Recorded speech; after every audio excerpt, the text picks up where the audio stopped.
This video is for educational purposes only. Fair use.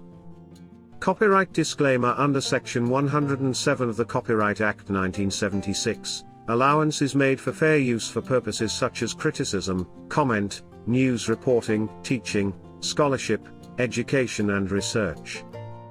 Fair use is a use permitted by copyright statute that might otherwise be infringing.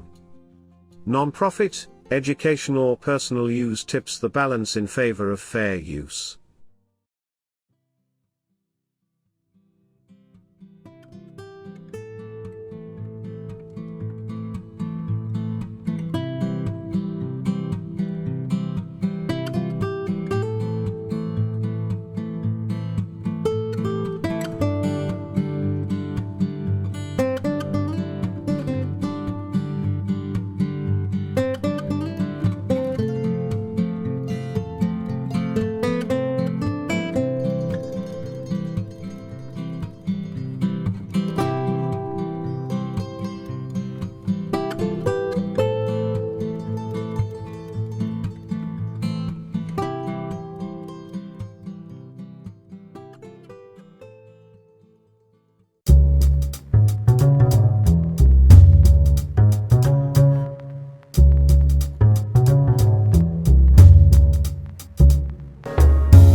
Hi out there. What you're looking at is a little village on the shores of the Rappahannock River on the northern neck of Virginia, USA. It's where I call home. This is a tale about a mermaid that has been sitting in my front yard since 2013. Her name is Friendship. She and I have a history that goes back to the 1950s. This old commercial building is where I stay with my cats, Yoda, Prissy, and Babes.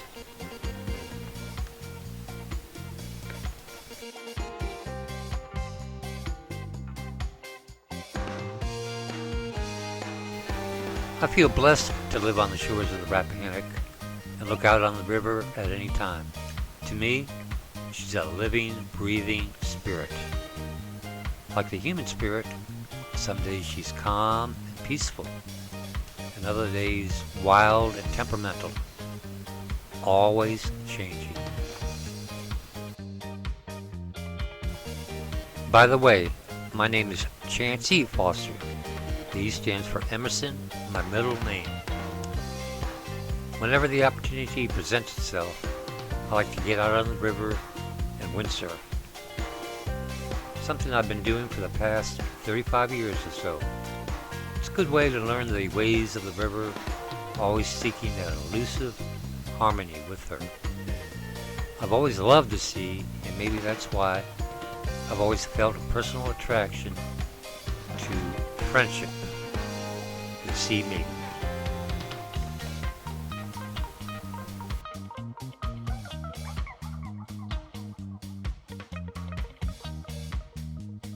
The story of how Friendship ended up in my front yard begins back in the 1950s, when my parents, Delbert and Lenora Foster, started a private school in Mclean Gardens in Northwest DC, called Mclean School.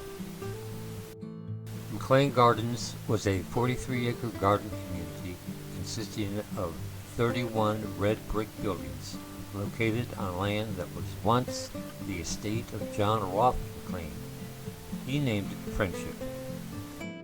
The school had classrooms in a building that was adjacent to a traffic circle that featured various statues, including several statues of mermaids.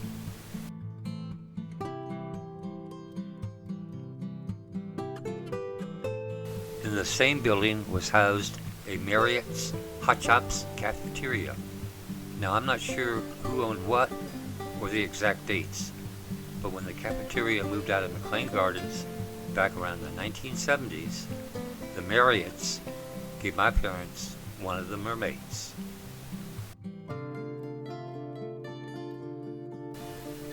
They moved it to the backyard of their country house on the Rappahannock River. That's where it stayed until my mother decided to downsize and sold the property back in 2013. She told me I could have it if I could move it. A friend working with a big crane that was doing tree work on the property moved it to my place, where she has been standing in the exact same location where she was dropped off ever since.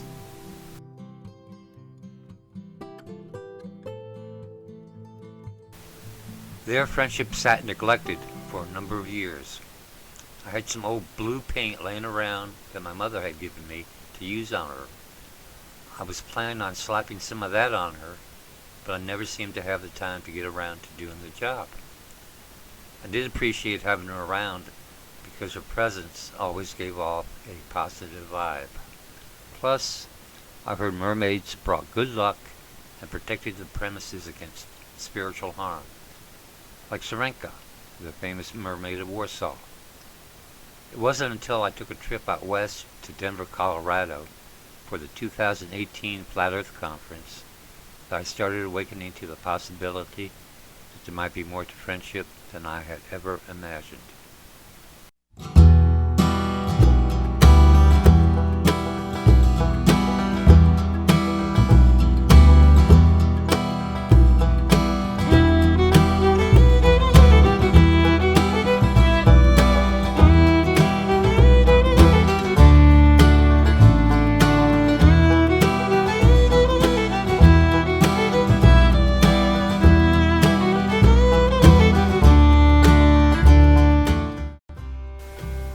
On the way out to Denver, I decided to make a quick stop in Independence, Iowa. That's where my parents were from and where I spent many summers with my grandparents. I got out and took a walk around downtown, and there was something about the buildings that looked out of place.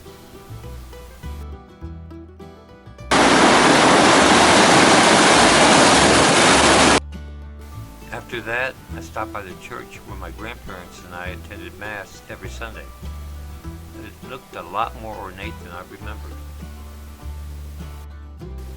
I was impressed by the intricate brickwork, the symbolic stained glass windows, and the overall high quality of craftsmanship. They certainly don't make them like this anymore.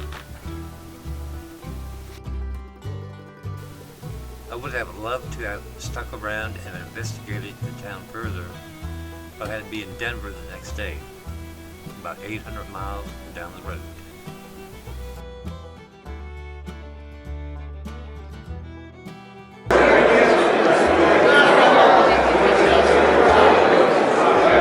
We are the Globebusters, and we do our shows every Sunday at noon Pacific. And what we are about is we try to... You've known any flat earther that follows the model of his non-syndical clusters, or perhaps, maybe more likely for a yes answer, do you know any Orthodox Christians who are flat earthers? Thank you so much. I'll be the flat earth band.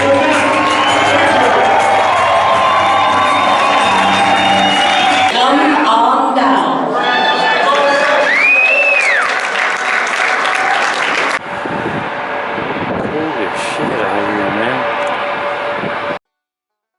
Having an open mind is important to me, and the Flat Earth Conference gave me a lot to think about on the long, beautiful drive down to Camp Verde, Arizona, to visit my sister and family for Thanksgiving.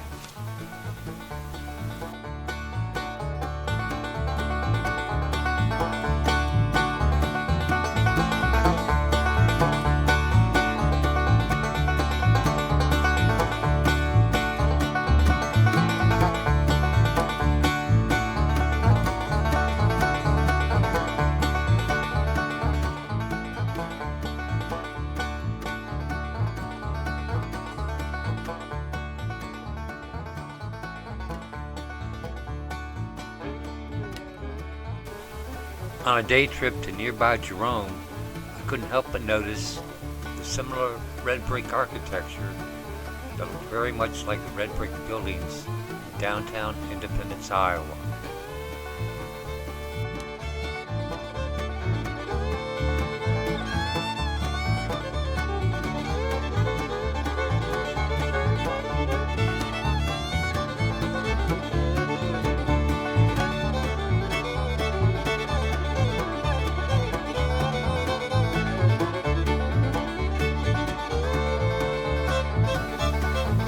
As long as I was in Arizona, I couldn't pass up the opportunity to make the journey down a long, dusty, rocky road to Sycamore Canyon.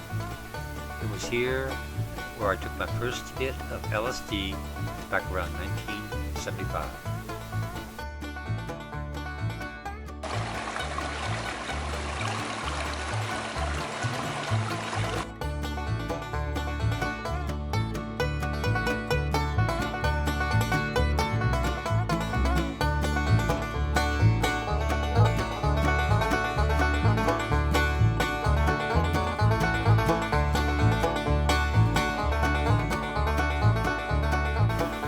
After a fantastic Thanksgiving dinner with my sister and her kids and grandchildren, it was time to hit the road for the long trip back to my home, good old Virginia.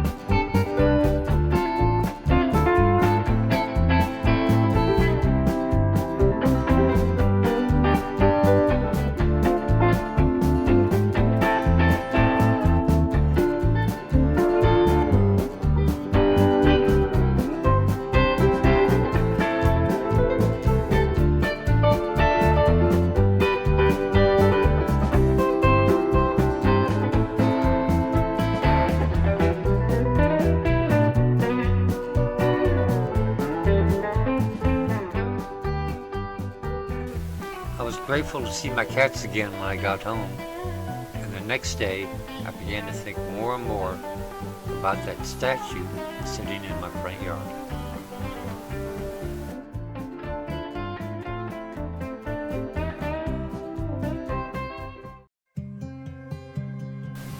I had never thought too much about friendship in the past, but after my revealing trip out west, I began feeling like this reality that we call life is a whole lot more fascinating than what most people think.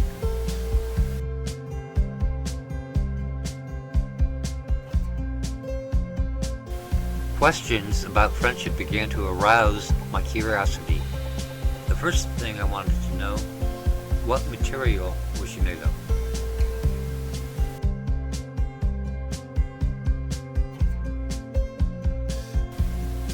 I was under the impression that she was made of cast concrete, but when I began to work on her and started scraping off the old paint, it became obvious that she was composed of some sort of metal. Since she attracted a magnet and had a magnetic field, I started thinking she was made of cast iron.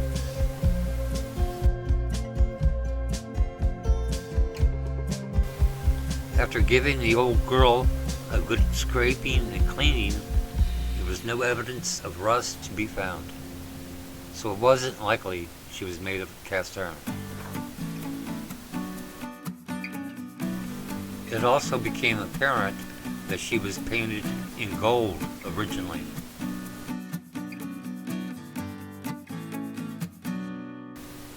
It was at this point that I decided to paint over the original paint, with the idea of preserving it for future investigation.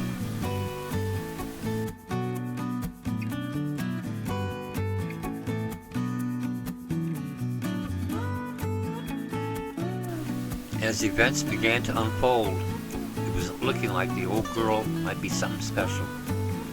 It was dawning on me that it was my destiny to tell the story of Friendship The Sea Maiden.